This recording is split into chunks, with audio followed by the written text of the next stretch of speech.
friends. Welcome to Sky House Herbs podcast. I'm Ashley Ellenvoss, a clinical herbalist, and in this space, I share my knowledge and experience with plant medicine to help you on your own journey of healing and transformation. Join me in exploring the ancient wisdom of plant spirit medicine and how it can be used to heal the body, mind, and spirit. We'll talk to experts in the field and share stories from people who've been transformed by powerful plant allies. New episodes are released each Monday, so please subscribe. And now, let's explore this mystical world of plant medicine together. Hi, everyone. Welcome in. I'm sitting here with Rukmini. Today, we're going to talk about a conference we just returned from in Chicago, where we taught a workshop. And so we have a class. We actually were able to record the class. But before we played it, we wanted to give you a little context as to what we were teaching, where we were teaching, and why we were teaching on this subject.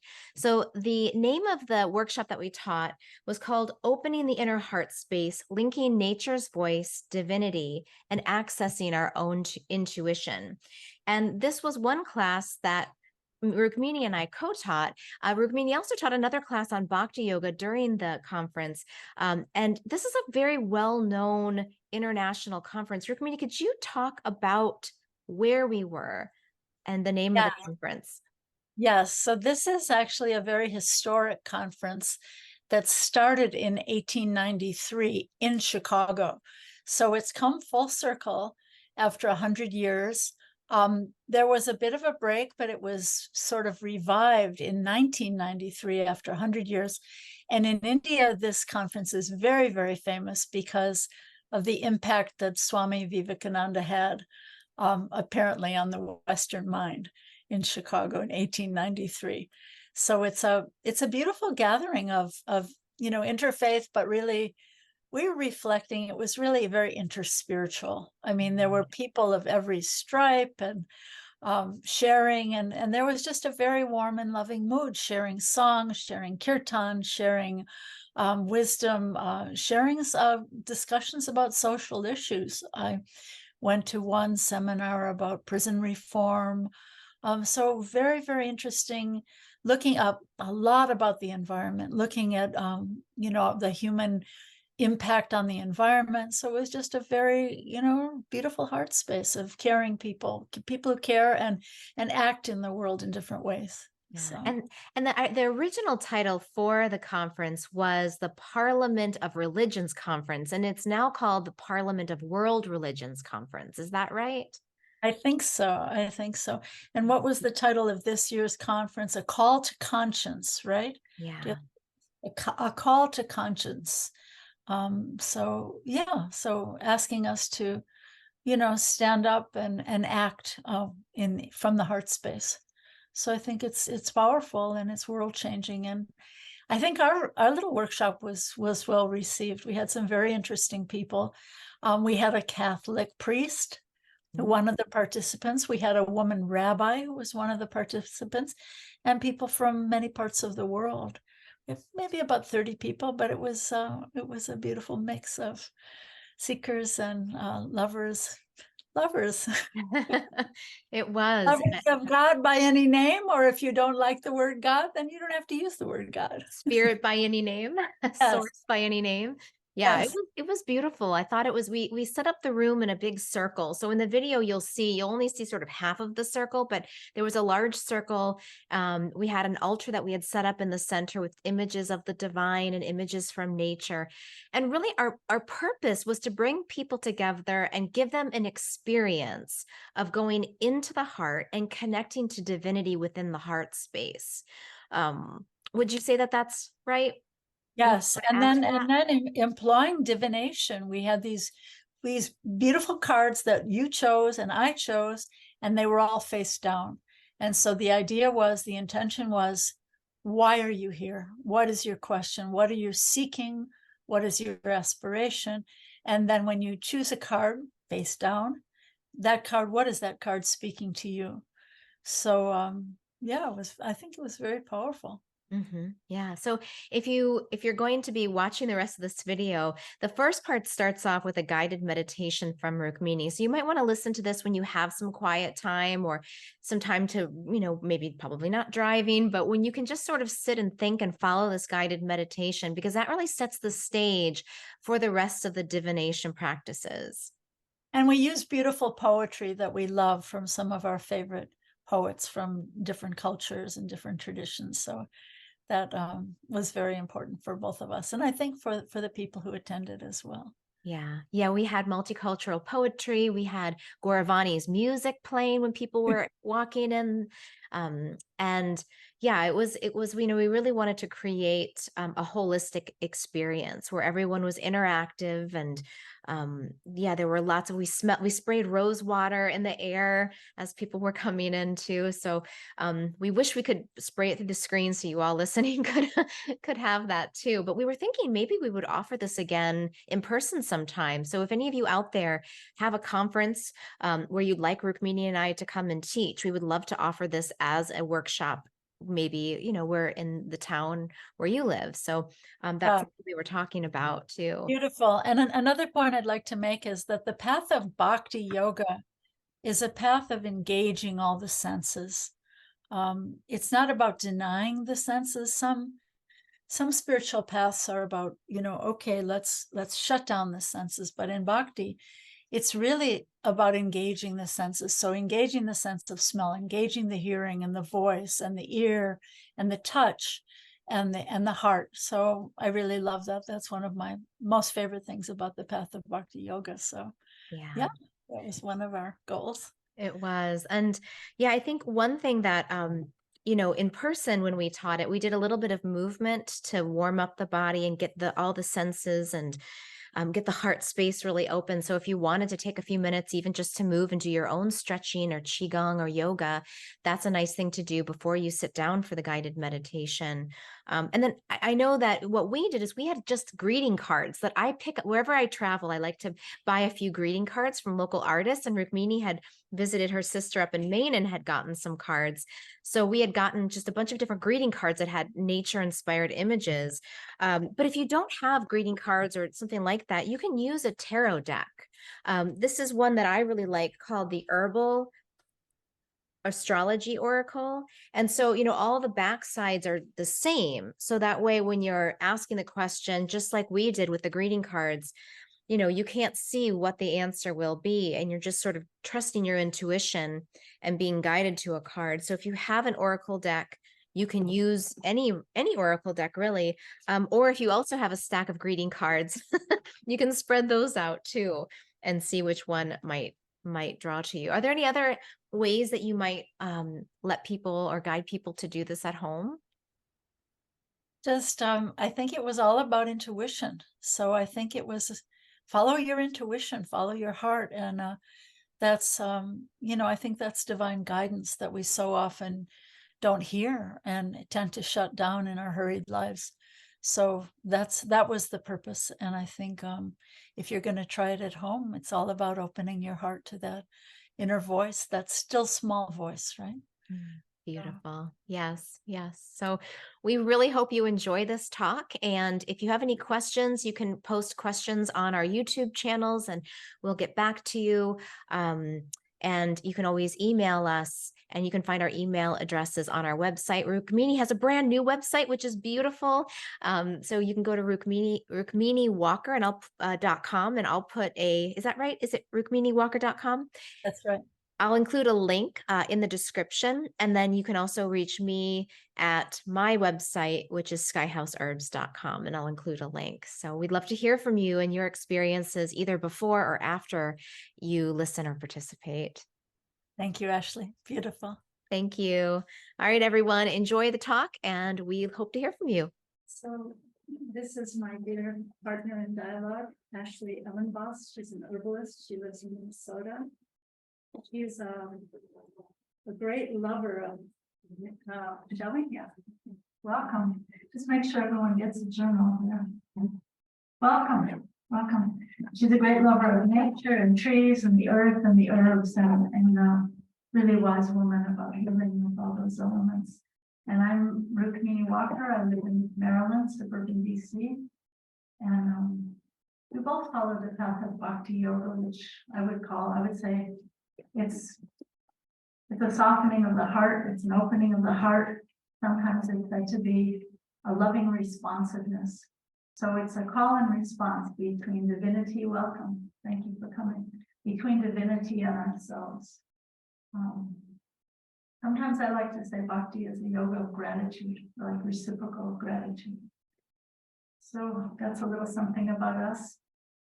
And I wanted to lead you in a little bit of a guided meditation now. So please be comfortable. If you're comfortable with your feet on the floor and you're comfortable with your eyes closed, whatever feels good and right to you. Take a deep breath. Bring your mind here into your body. Another deep breath through your nose. Let it out. Be present here. And one more final deep breath. We're breathing in blessings and breathing out distractions. When you're breathing out, be aware that you're breathing out. And please visualize a tree with many leaves and branches and many sweet and bitter fruits. There is a little bird who perches delicately on one branch of this tree. As she sits on this branch or that branch of the tree, she tries to taste the many sweet and bitter fruits of the tree. Today she has come to sit on this tree. Tomorrow she may find another tree in the forest of this world.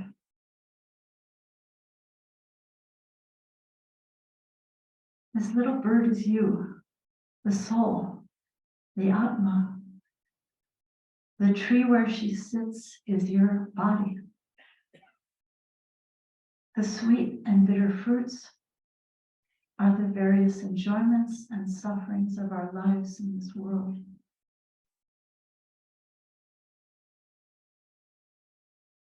As the little bird is tasting, enjoying, and suffering the fruits of the tree of this body, there is always a companion bird alongside her,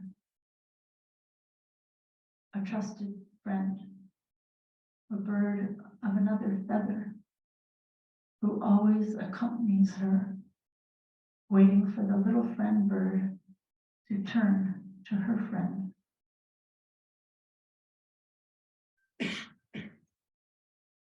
This bird is the inner guide, the super soul, divine guide, or Paramatma, who is always waiting for us to turn toward our friend.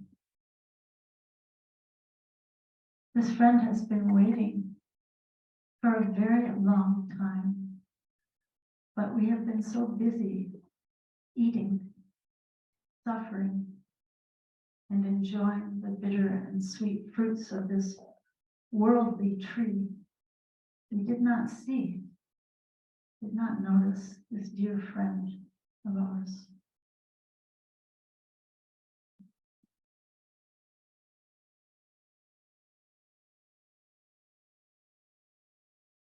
At this moment, turn to your trusted friend.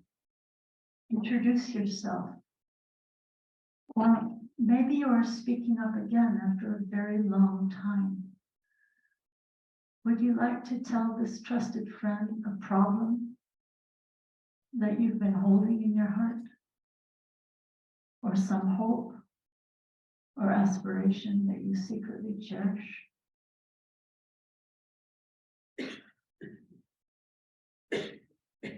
Open your heart to embrace that one who has always, always been there waiting, watching, offering to guide you to the place of love, to the place of peace and hope and understanding. For so long, we have turned away, forgotten. But from today, from this moment, begin to turn forward, to remember that long watching, listening, loving friend.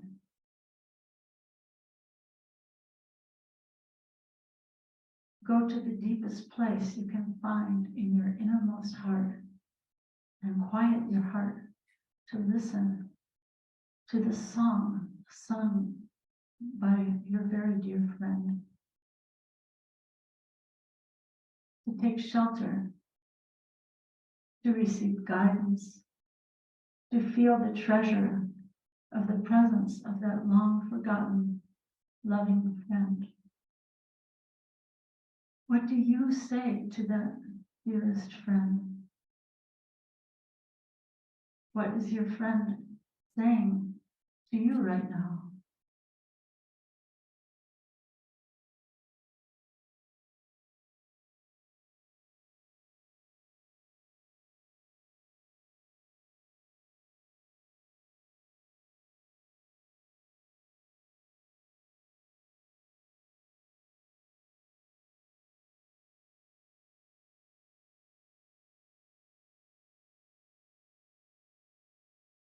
Thank you very much.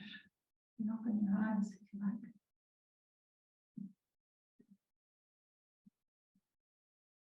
So,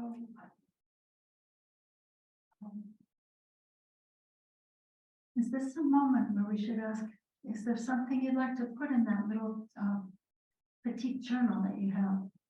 Something that might have come up for you? No? And does everyone have a pen? You don't, we've got some pens here. Maybe there's something, a little something that might have just come up for you in that little kind of meditation.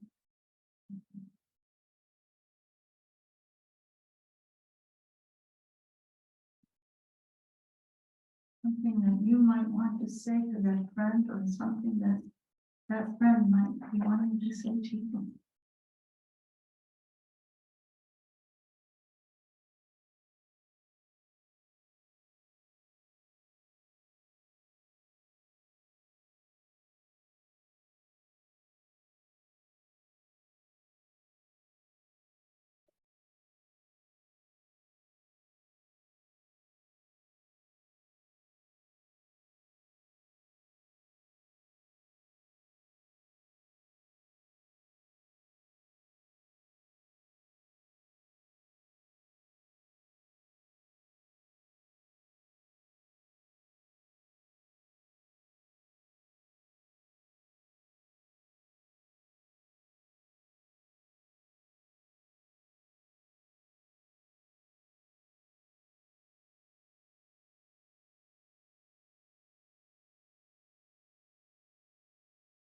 So continuing our, should I give you a little more time? Is that good?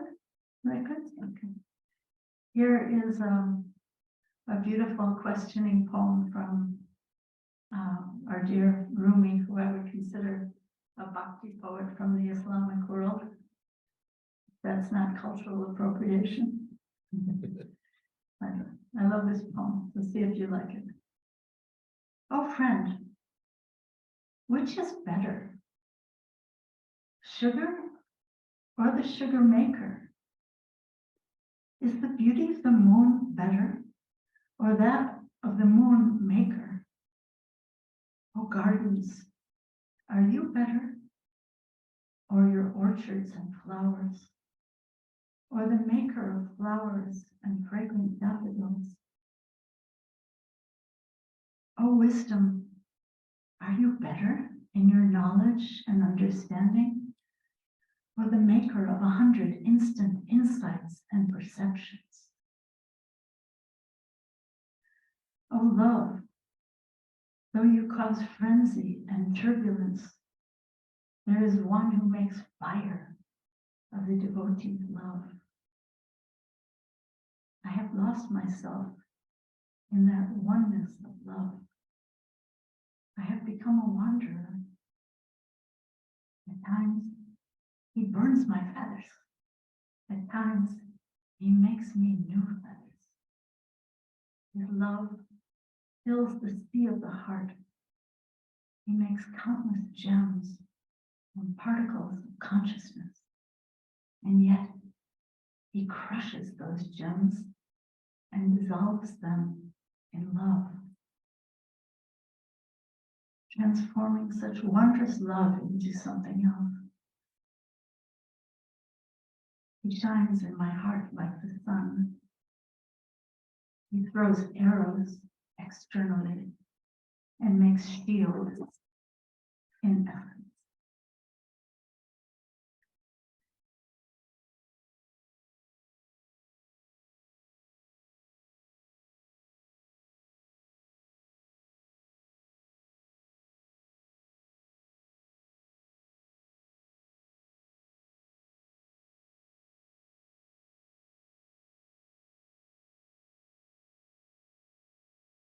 So in listening to these words and the meditation, Rukmini and our vision for this workshop was to really try to create an experience that brings us into the heart, not just talking about what the heart is or what it's supposed to do, but actually feeling the heart and feeling that wisdom that lives inside and connecting to it. And so the exercise we started with the birds, the divine friend inside who lives in the heart, who communicates from that heart space, who's already there. We don't have to go anywhere else. And moving our bodies in a way too, that hopefully also helps us to reinvigorate our connection with the heart. In this workshop, one of the things that I think is so important in the world we live in is finding meaning in our daily lives and being able to come back to our hearts when we're pulled away from it. And so we'll be doing a little bit of work with divination. I don't know if any of you are familiar with divination. Yeah, I see some nods. Yeah. So I was listening to this podcast from a Jungian psychologist, and he was talking about that, one of young students defined meaning as that which affirms life as it is. And so we all have the ability to make meaning and to find meaning in things. And if we can bring it through the filter of the heart, if we can see something outside of us and bring it through the filter of the heart and find meaning to help us feel more at peace with the way things are, there's such a great gift in that. Another way that we stay connected to the heart space is by staying connected to each other's hearts. By seeing, and I think that's the purpose of this particular conference, is coming together, looking at the way so many different people see spirit and experience God and experience the divine, but finding the commonality of how do our hearts feel we're in the presence of that. So, yes, we're all resonating with the heart space. Thank you all for being here for that. So I think it's important to know that we're each of us is not an island. We're intrinsically individual and unique, but we're not islands. And I like to think of this spiritual underground river that flows all over the world underground, and that each of us is like, or each spiritual tradition, you might say, is like an oasis or an aquifer where that holy water can kind of come up and express itself. On the first day of the Parliament, I heard this Buddhist woman say that she learned from her teachers that there are over 800 paths up the mountain. I forget exactly the number she said. But I was thinking, you know what? It's actually each individual, is a different path. Even within a tradition, there's so many different individuals. So I believe that the path of bhakti is about harmonizing with that divine voice.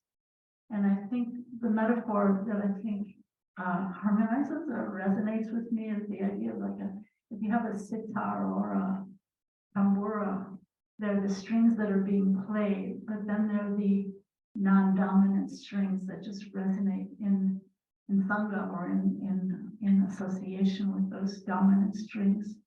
And that idea of harmonizing or accessing that divine voice and being able to harmonize my desires, my aspirations with divinity like that. And then there's another bhakti image that comes from our tradition that I think is really beautiful. It's about becoming a deep sea aquatic, not a bubble in the ocean that merges with the ocean, as some traditions say, but in bhakti we say, no, become a deep sea aquatic. Keep your individuality and become a deep sea aquatic that just comes up like, I think of dolphin, come up to share, but then live in the depths. Don't live on the surface where sometimes the little fish will get gobbled up by a hawk when they're swimming on the surface. So be a deep sea aquatic and come up when it's time to share joyfully and then go back down into the places of the depths. So that's what I was thinking. Yeah. So we're going to use this divination, this process of divination, to try to dive deep into some inquiry, to try to access our own intuition, which I think is a really interesting topic for me, maybe for all of you, So how do we dive deep during this process of inquiry?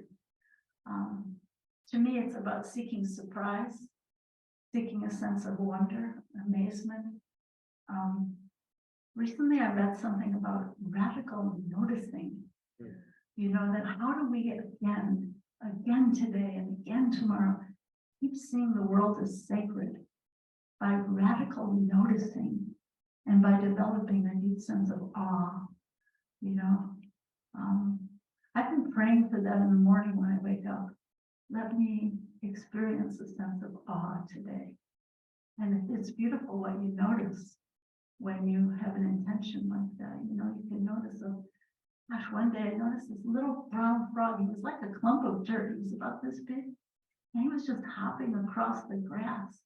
And I don't know if I would have noticed him or her if it hadn't been for that intention. So yeah, the idea of surprise. How do we respond with a sense of wonder rather than just a dull, hard expectation? Yeah. So, maybe reducing expectations and opening ourselves up to a sense of wonder, a sense of radical noticing.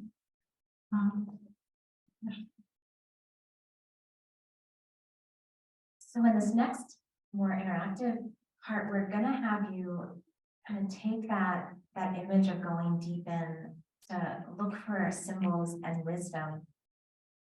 And in my experience, I've been doing divination since I was about 13. I had a really cool aunt. I hope everyone has a cool aunt out there, or you are a cool aunt, who got me my first deck of tarot cards when I was 13. And she traveled the world and has been such a great influence on me. And she taught me how to see magic, in things that, especially in times that were really hard. And so I remember one thing she taught me was that the quality of your answer depends on the quality of your question. Yeah. So what I'd like us to think about, take some time with, is what question do you have? Like, what is the question of your heart? And I really liked the sharing. Was it John whose question was like, what's my next step? And sometimes life, I feel like, is breadcrumbs. It's like following a breadcrumb trail. So what are you looking for next? Like, what is your heart looking for next? That might be a question. So let's just take a minute to sit, and in your journal, you might have several drafts of your question, but try to get to the heart of your question. What is something that's burning, a burning heart question that you want to ask today? And then we're going to talk about divination and use these symbols to give us an answer, or at least a way of looking at the answer. And your answer is confidential to you. It's Oh, not yes. something that we're gonna ask you to share. Yes, thank you.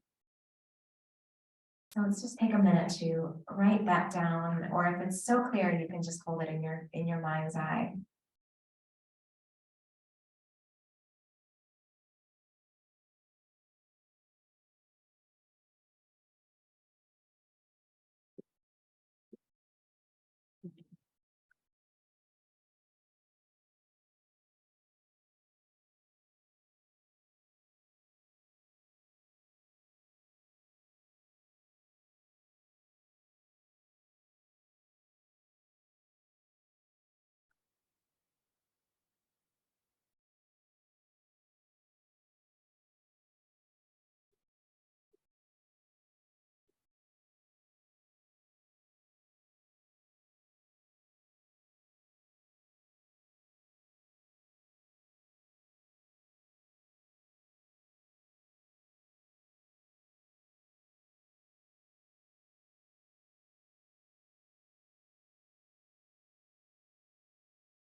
Just take another minute to sit with the question. And one of my friends who's a professional tarot reader, she said, before you draw the cards, ask the question 10 times and do it with like different voices. Like, what is my next step? What is my next step? What is my next step? So take a minute in your own inside voice internally. And if you have your question, repeat it 10 times. Try different tones. Really get the question clear.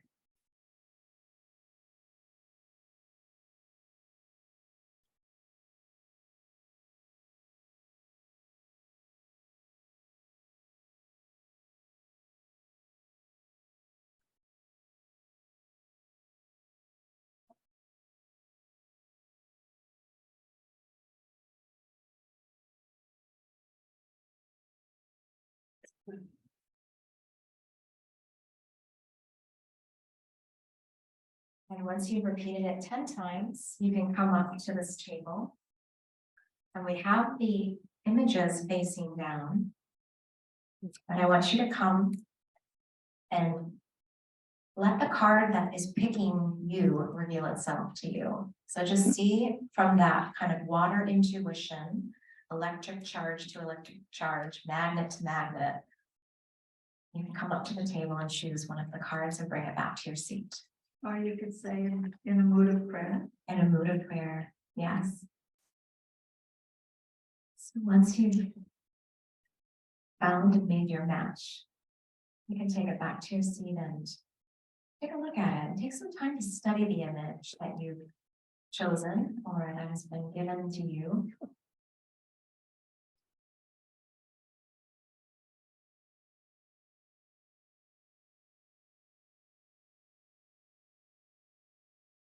And in your notebook, make some notes. Make some notes. Why? What do you see in this image? And symbolism is rich, but it's only as rich as what we can find when we're doing that deep diving work. So the symbol might mean something different to someone else, but what does that image mean to you? And why do you think you pulled this particular image? So look deeply from the heart.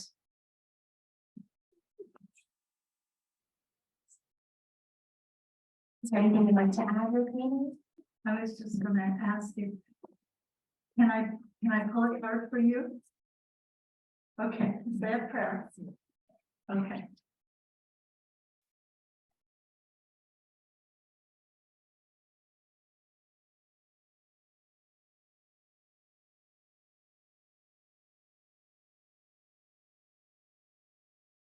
So the question is, what is the image saying to you?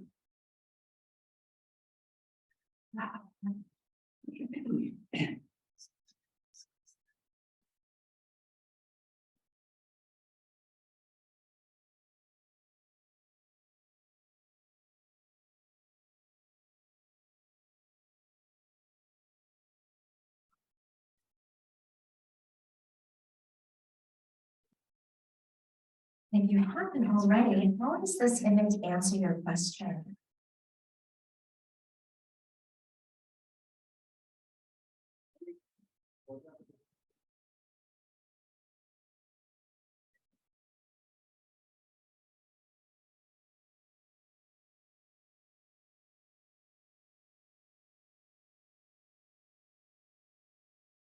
So I love what Ashley said about air being about curiosity. And I always hear from Krista Tippett, be curious. Right? So maybe these images from nature might give some clues or some guidance. So it's about having welcome, having a seeker's mind, looking for clues, messages, signs from the divine, seeking surprise and a sense of wonder. And the path of bhakti is a call and a response.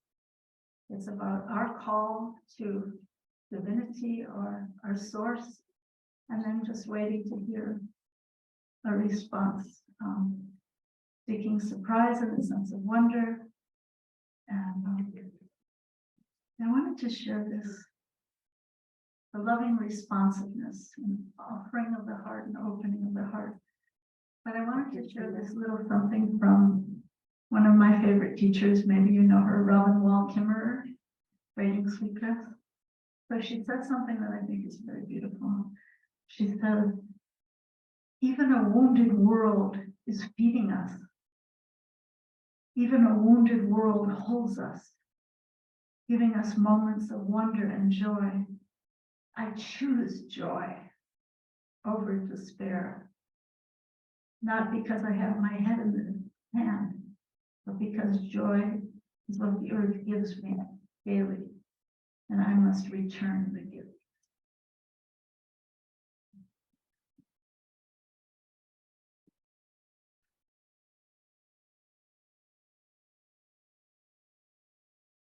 So we'd love to hear from you all.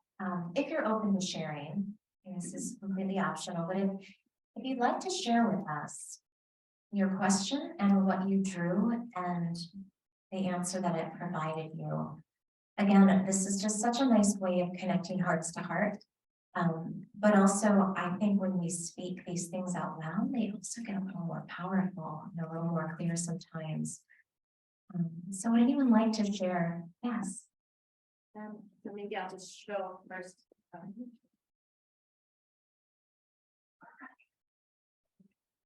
No, please.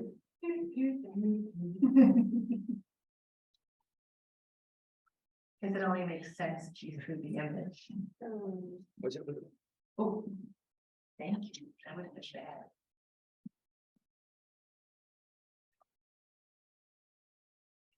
Our friends are over here.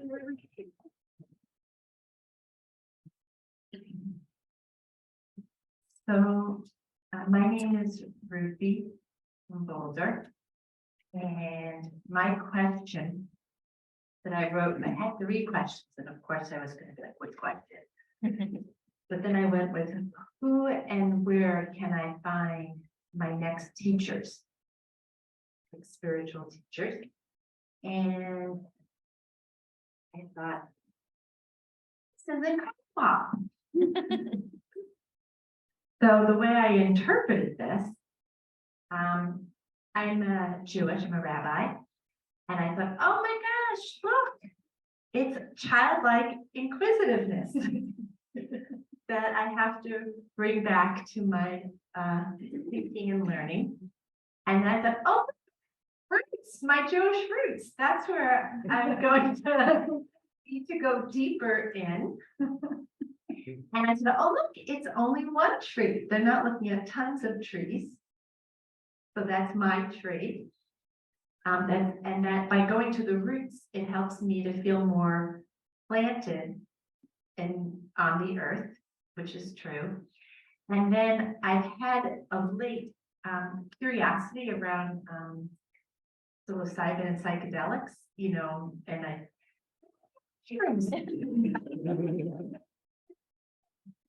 so that's what came to mind for me today.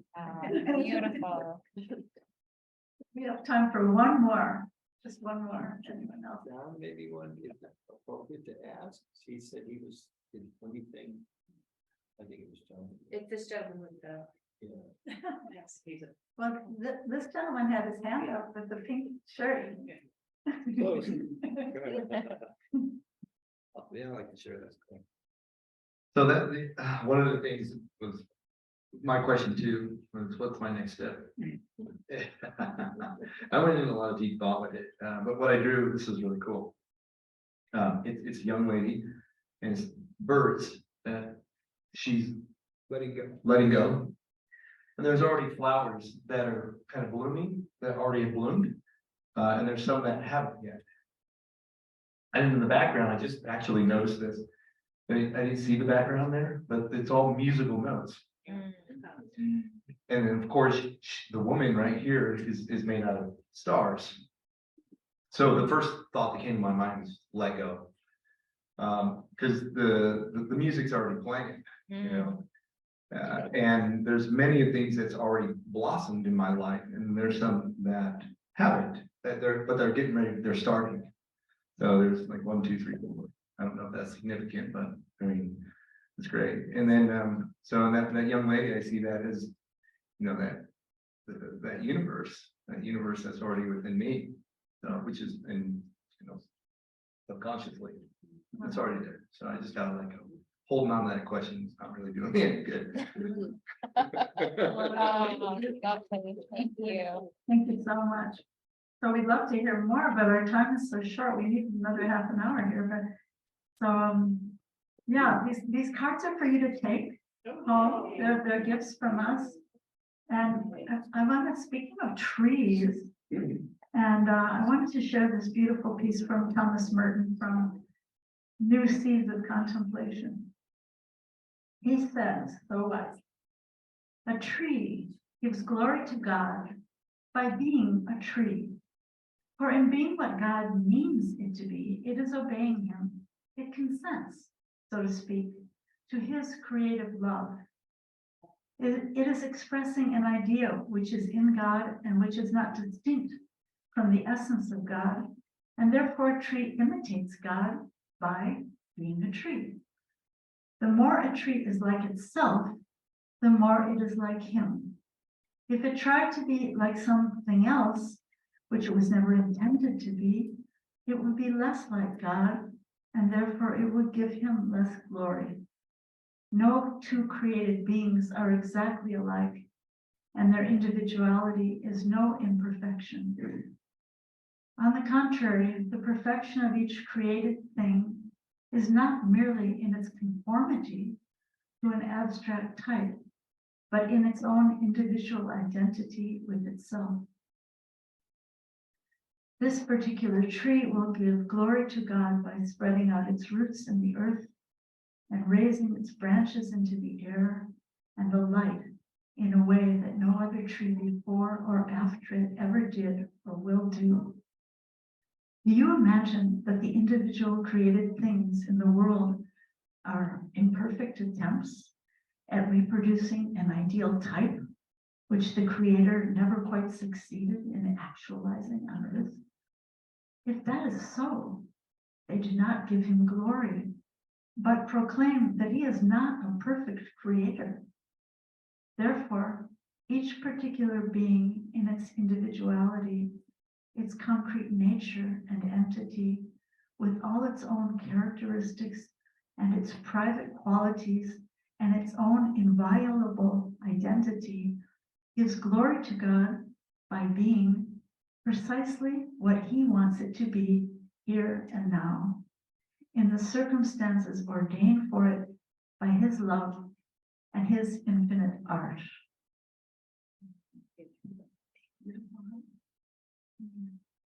So we thank you all so much for coming. We hope these images have been helpful in this journey, and that that our time together has served you and your heart well.